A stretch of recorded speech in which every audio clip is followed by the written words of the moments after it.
কল্পনা করুন, আপনি পৃথিবীর সবচেয়ে বিচ্ছিন্ন দ্বীপগুলোর একটিতে দাঁড়িয়ে আছেন। চারদিকে শুধু সমুদ্র। হাজার হাজার কিলোমিটার দূরে কোনো বড় শহর নেই। কিন্তু আপনার সামনে দাঁড়িয়ে আছে বিশাল বিশাল পাথরের মুখ। কেউ 10 ফুট উঁচু, কেউ 30 ফুটেরও বেশি, আর কারো ওজন 80 টনের বেশি। প্রশ্ন হল, কে বানিয়েছিল এগুলো? কিভাবে বানিয়েছিল? আর কেনই বা বানিয়েছিল? স্বাগতম পৃথিবীর অন্যতম বড় রহস্য, ইস্টার আইল্যান্ডে। প্রশান্ত মহাসাগরের মাঝখানে অবস্থিত এই দ্বীপটির স্থানীয় নাম রাপা নুই।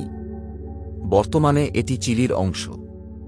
দক্ষিণ আমেরিকার উপকূল থেকে প্রায় 3700 কিলোমিটার দূরে অবস্থিত। এতটাই বিচ্ছিন্ন যে একে পৃথিবীর সবচেয়ে দূরবর্তী জনবসতিপূর্ণ দ্বীপগুলোর একটি বলা হয়। 1722 সালে ডাচ নাবিক জেকব রোগোভিন প্রথম ইউরোপীয় হিসেবে এই দ্বীপে পৌঁছান। সেদিন ছিল ইস্টার সানডে। সেই কারণেই দ্বীপটির নাম হয়ে যায় ইস্টার আইল্যান্ড। কিন্তু তিনি এখানে এসে যা দেখেছিলেন তা আজও পৃথিবীকে বিস্মিত করে। দ্বীপ জুড়ে ছড়িয়েছিল শত শত বিশাল পাথরের মূর্তি, যাদের বলা হয় মই। আজ পর্যন্ত প্রায় 900টিরও বেশি মই আবিষ্কৃত হয়েছে। এই মূর্তিগুলোর সবচেয়ে আশ্চর্য বিষয় হল এদের মাথা, বড় বড় চোখ, দীর্ঘ নাক, গম্ভীর মুখ। দূর থেকে দেখলে মনে হয় তারা কোনো অজানা রহস্য পাহারা দিচ্ছে। অনেক মানুষ মনে করেন মই শুধু মাথা, কিন্তু সত্যি হল এগুলোর পুরো শরীর রয়েছে। মাটির নিচে চাপা পড়ে আছে বিশাল অংশ। খননের সময় পুরো দেহ বের হয়ে এসেছে। এখন প্রশ্ন, এই মূর্তিগুলো কে তৈরি করেছিল? গবেষকদের মতে পলিনেশিয়ান জনগোষ্ঠী, যারা প্রায় 1200 খ্রিস্টাব্দে এই দ্বীপে বসতি স্থাপন করেছিল, তারাই মই তৈরি করে। তাদের বিশ্বাস ছিল মৃত পূর্বপুরুষদের আত্মা তাদের রক্ষা করে। মই ছিল সেই পূর্বপুরুষদের প্রতীক। প্রতিটি মূর্তি একজন গুরুত্বপূর্ণ নেতা, যোদ্ধা অথবা পূর্বপুরুষকে প্রতিনিধিত্ব করত। কিন্তু এখানেই শুরু হয় সবচেয়ে বড় রহস্য। এত বিশাল পাথর কিভাবে সরানো হয়েছিল? বেশিরভাগ মই তৈরি করা হয়েছিল রানো রারাকু নামের একটি আগ্নেয়গিরির খনি থেকে। কিন্তু অনেক মূর্তি খনি থেকে 15 থেকে 20 কিলোমিটার দূরে পাওয়া গেছে। তখন কোনো ট্রাক ছিল না, কোনো ক্রেন ছিল না, কোনো আধুনিক যন্ত্র ছিল না। তাহলে 80 টনের পাথর কিভাবে পরিবহন করা হয়েছিল? একসময় বিজ্ঞানীরা ধারণা করেছিলেন গাছের গুঁড়ির উপর গড়িয়ে নেওয়া হয়েছিল, কিন্তু এতে প্রচুর গাছ প্রয়োজন হতো।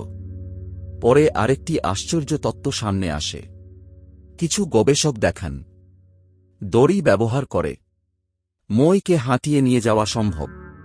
ডান দিকে টান, বাম দিকে টান, আবার ডান দিকে। এভাবে ধীরে ধীরে এগিয়ে যায়, যেন মূর্তিগুলো নিজেরাই হাঁটছে। স্থানীয় লোককথাতেও বলা হয় মই নিজেরাই হেঁটে গিয়েছিল। এখনও নিশ্চিতভাবে বলা যায় না কোন তত্ত্বটি পুরোপুরি সঠিক। আরেকটি রহস্য হল কেন মই নির্মাণ বন্ধ হয়ে যায়।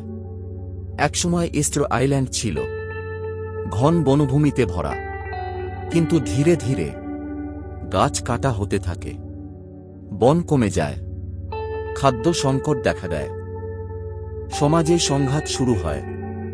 গবেষকদের মতে পরিবেশগত বিপর্যয় এবং সম্পদের ঘাটতি রাপা নুই সভ্যতাকে দুর্বল করে দেয়। ফলে মই নির্মাণ বন্ধ হয়ে যায়। অনেক মূর্তি ফেলে রাখা হয়, অনেকগুলো উল্টে ফেলা হয়। আজও শত শত অসমাপ্ত মই খনির পাশে পড়ে আছে, যেন সময় হঠাৎ থেমে গেছে। বর্তমানে Easter Island UNESCO world heritage site. প্রতি বছর হাজার হাজার পর্যটক এখানে আসে। কিন্তু যত গবেষণাই হোক, সব প্রশ্নের উত্তর এখনও পাওয়া যায়নি। কিভাবে এত বিশাল মূর্তি তৈরি হয়েছিল? কিভাবে সরানো হয়েছিল?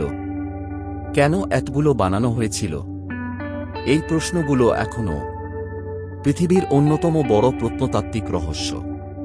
মই শুধু পাথরের মূর্তি নয়, এগুলো একটি হারিয়ে যাওয়া সভ্যতার গল্প, মানুষের বিশ্বাস, সৃজনশীলতা এবং ইতিহাসের সাক্ষী। হয়তো একদিন আমরা সব রহস্যের উত্তর খুঁজে পাব, হয়তো কখনোই পাব না, কিন্তু ততদিন পর্যন্ত ইস্টার আইল্যান্ড পৃথিবীর সবচেয়ে রহস্যময় স্থানগুলোর একটি হয়েই থাকবে। আপনি কি মনে করেন, মই সত্যিই মানুষ তৈরি করেছিল, নাকি এর পেছনে আরও কোনো অজানা রহস্য লুকিয়ে আছে? আপনার মতামত কমেন্টে লিখুন। আর পৃথিবীর অজানা রহস্য ও বিস্ময় জানতে দেশের পথে চ্যানেলটি সাবস্ক্রাইব করতে ভুলবেন না। ধন্যবাদ।